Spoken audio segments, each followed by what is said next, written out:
I'm Linda Martinez, 65 years old, and for 37 years I worked as a senior investigator for Nationwide Insurance, specializing in jewelry fraud and theft claims. I've investigated over 2,000 cases. I've caught jewelry store owners staging fake robberies. I've exposed insurance scammers who claimed their diamonds were stolen when they had actually pawned them. I've testified in hundreds of trials about gem authentication, serial numbers, and appraisal fraud. Then I retired 2 years ago to finally enjoy my life, spend time with my grandchildren, and maybe do some traveling with my husband, Robert. But 6 months ago, I started noticing something strange. Small pieces of my jewelry collection were disappearing. A gold bracelet here, a pearl necklace there. Nothing dramatic enough to be obvious, but noticeable to someone who'd spent 4 decades cataloging valuable items. At first, I thought I was misplacing things. I'm 65, not 25. Maybe my memory wasn't as sharp as it used to be. Then I found my daughter-in-law Vanessa's secret eBay account. She'd been systematically stealing my jewelry for 8 months,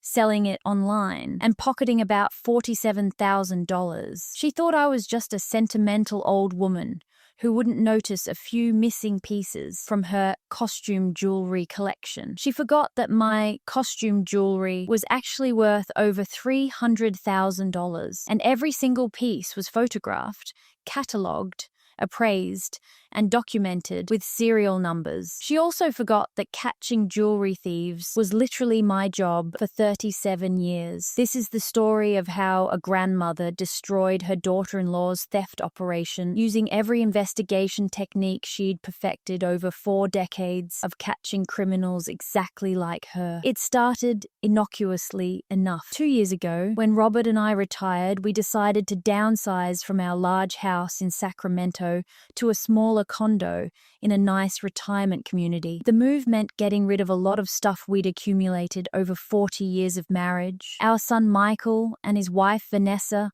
offered to help us pack and move. They were so helpful, so enthusiastic, so supportive. Vanessa especially seemed interested in my jewelry collection. "Linda, you have so many beautiful pieces," she'd gushed, holding up a sapphire pendant that had belonged to my grandmother. "Do you ever wear all of these?" "Not really anymore," I'd admitted. "Most of them are family heirlooms or pieces Robert gave me over the years. I keep them for sentimental value and to pass down to the grandchildren someday." "They're gorgeous," Vanessa had said, carefully examining each piece. "You should wear them more often. It's a shame to keep them locked away." I thought she was just appreciating beautiful jewelry. I didn't realize she was appraising them, calculating their value, planning her theft. We moved into our new condo 6 months after that conversation. It was smaller but perfect for 2 retired people who wanted to travel and spend time with family. The condo had excellent security, key card access,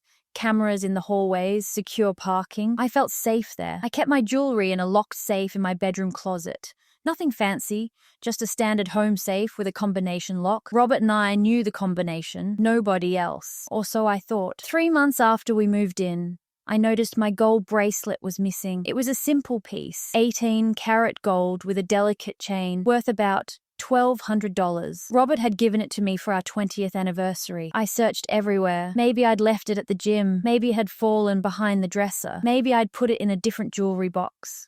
I couldn't find it. 2 weeks later, a pearl necklace disappeared. 3 strands of Japanese Akoya pearls with a diamond clasp, worth about $3,500. My mother had given them to me when I turned 30. That's when I knew something was wrong. I'm a retired insurance investigator. I don't misplace valuable jewelry. I catalog everything. I document everything. I know where every piece is at all times. Someone was stealing from me. I started paying attention. Really paying attention, using the same observational skills I'd used for 37 years investigating insurance fraud. Michael and Vanessa visited us every Sunday for dinner. They had 2 kids, Emma, age 7, and Noah, age 5, and Sunday dinners had become a family tradition. During these visits, Vanessa always asked to use our bathroom, the master bathroom, the one connected to our bedroom where the safe was located. "The kids' bathroom is occupied," she'd say. Or, I need to fix my makeup and the lighting in your bathroom is better. Always an excuse. Always a reason to be in our bedroom alone. I started tracking her movements. Every Sunday, Vanessa would disappear into our bedroom for about 7 to 10 minutes. Long enough to open a safe if you knew the combination. Long enough to take something small. But how did she know the combination? Then I remembered. About 4 months ago,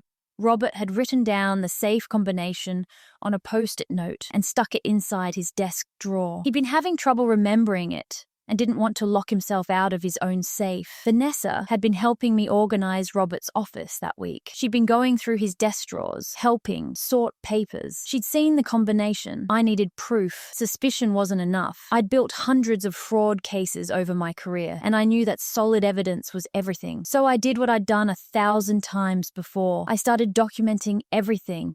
First, I created a complete inventory of my jewelry collection. Every piece, photographed from multiple angles, with detailed descriptions, current appraisals, serial numbers where applicable, and authentication certificates. My collection included family heirlooms passed down from my grandmother and mother pieces Robert had given me over 43 years of marriage, investment pieces I'd purchased myself, a few designer items I'd collected over the years.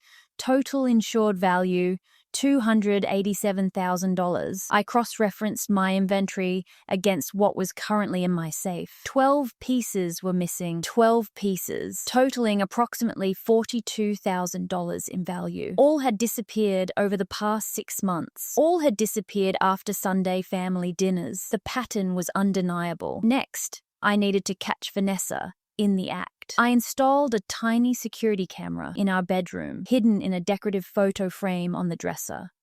The camera had motion detection and recorded to a cloud server that only I could access. I told Robert what I was doing. He was skeptical at first. "Linda, are you sure? Vanessa wouldn't steal from us. She's family. Family members commit theft more often than strangers," I told him. Opportunity plus rationalization equals crime. Vanessa has opportunity every Sunday. Now I need to catch her in the act. 2 Sundays later, my camera caught everything. The footage showed Vanessa entering our bedroom at 6:47 p.m. during dinner. She looked around nervously, checking to make sure nobody was following her. Then she went straight to the closet. She opened the safe on her first try. She knew the combination. She spent 3 minutes carefully examining the jewelry inside, holding pieces up to the light, checking for markings, evaluating value. Finally, she selected a diamond tennis bracelet worth about $8,500 and slipped it into her purse. Then she closed the safe, checked herself in the mirror, and walked back to the living room like nothing had happened. I had her on video, stealing from my safe, but I didn't confront her immediately, because in my 37 years of investigating jewelry fraud, I'd learned something important. One theft is a crime, but a pattern of theft is a prosecution. I needed to know how much she'd already stolen and where it had gone. So I did what any good investigator does. I followed the money. I started searching online. Vanessa had a presence on social media, Facebook, Instagram, the usual platforms, but I was looking for something else. Selling platforms, eBay, Poshmark, Mercari, Facebook, Marketplace. I created fake accounts and started searching for jewelry similar to my missing pieces. I used specific search terms: vintage sapphire pendant, Nake's 18-karat gold bracelet, Akoya pearl necklace, diamond tennis bracelet. It took me 3 days to find her. The eBay account was under the name Vintage Gems 2023. The profile picture was a stock photo. The location was listed as Sacramento, California. The seller had a 98% positive feedback rating and had been active for 8 months. 8 months. Exactly when my jewelry started disappearing. I scrolled through the sold listings. There they were. Every single piece of my missing jewelry, photographed against a white background, described as estate jewelry or vintage finds or grandmother's collection. My gold bracelet sold for $950. My pearl necklace sold for $2,800. My grandmother's sapphire pendant sold for $6,200. 12 pieces total, sold over 8 months. totaling $47,300. Vanessa had stolen nearly $50,000 worth of my jewelry and was selling it online like it was a side hustle. I downloaded screenshots of every listing. I saved the photos. I documented the dates, prices, and buyer information. I built a case file exactly the way I'd done hundreds of times for insurance fraud investigations. Then I did something that Vanessa would never have expected from a 65-year-old grandmother. I bought one of my own pieces back.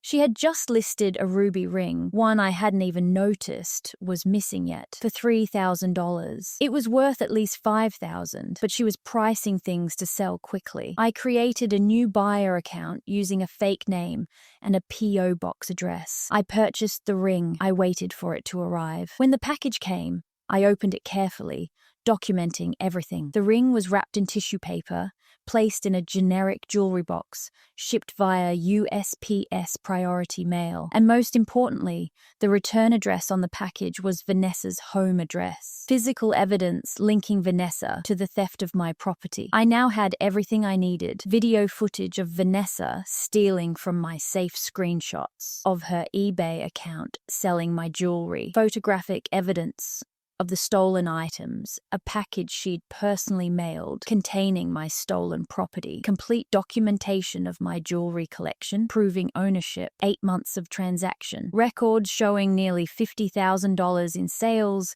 I'd built an airtight case. Now I needed to decide what to do with it. Robert wanted me to go to the police immediately. She's stealing from us, Linda. She's a thief. She needs to be arrested. I know, I said. But Michael is our son. If I have Vanessa arrested, it'll destroy their family. Emma and Noah will grow up with their mother in prison. So what do you want to do? I thought about it for a long time. I'd spent 37 years catching criminals. Some went to prison. Some paid restitution. Some lost everything. But this was family. Complicated.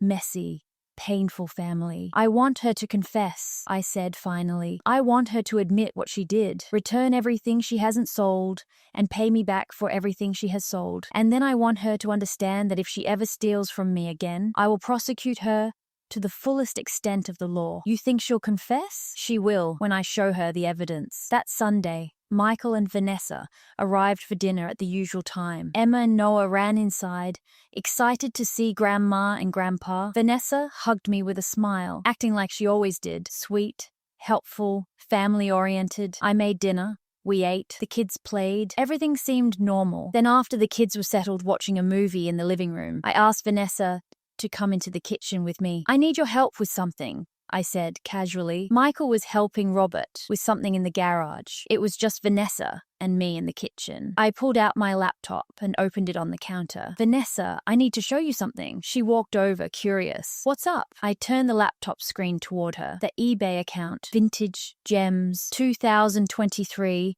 was open, showing all her sold listings. I watched her face carefully. In 37 years of interviewing suspects, I'd learned to read micro-expressions, the split-second reactions people can't control. Vanessa's face went through several changes in about 2 seconds. Recognition, panic, calculation, then forced confusion. I don't understand, she said. What am I looking at? That's your eBay account, I said calmly, where you've been selling my jewelry for the past 8 months. I don't know what you're talking about. That's not my account. I clicked to another tab, the video footage of her opening my safe and stealing the diamond tennis bracelet. This is you in my bedroom, stealing from my safe 2 weeks ago. Her face went pale. I clicked to another tab, screenshots of all 12 stolen pieces with their eBay listings, original appraisal photos, and my ownership documentation. These are the 12 pieces you've stolen from me. Total value, approximately $42,000. Total amount you received from sales, $47,300. Vanessa opened her mouth, closed it, opened it again. No words came out. I pulled out the jewelry box containing the ruby ring I'd bought back from her. And this is the ring I purchased from your eBay account last week. It arrived with your return address on the package. Physical evidence linking you to the theft theft and sale of my property. She sat down heavily in a kitchen chair, her face completely white. Vanessa, I worked as an insurance fraud investigator for 37 years, I said, my voice still calm and professional. I've investigated over 2,000 jewelry theft cases. I know how to document evidence. I know how to build a case. And I've built an airtight case against you that would result in felony charges for theft,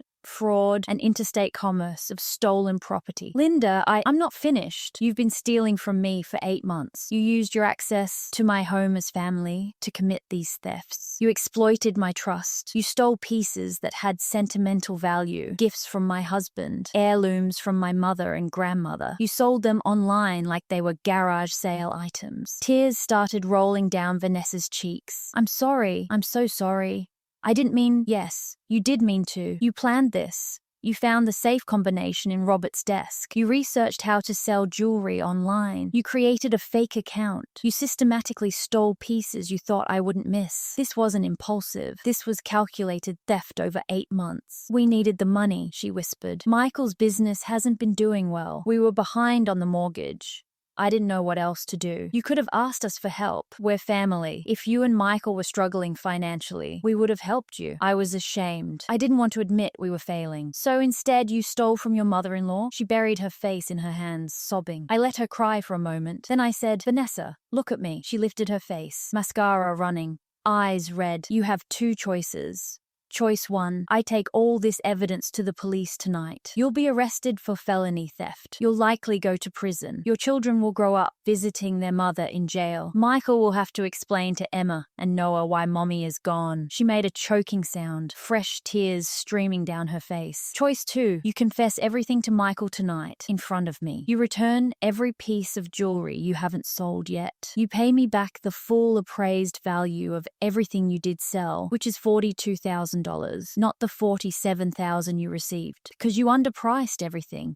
You have 6 months to pay me back. If you pay me back in full, I won't press charges. But if you ever steal from me again, if you ever betray my trust again, I will prosecute you without hesitation. I'll pay you back, she said desperately. I'll pay back every penny. Please don't call the police. Please don't tell Michael. The kids, I said you have to confess to Michael tonight in front of me. You don't get to keep this secret. He'll divorce me. That's between you and Michael. But if you want my mercy, you tell him the truth. She sat there for a long moment, weighing her options. Finally, she nodded. Okay, I'll tell him. Robert and Michael came back from the garage 10 minutes later. The kids were still watching their movie in the living room. Can we all sit down for a minute?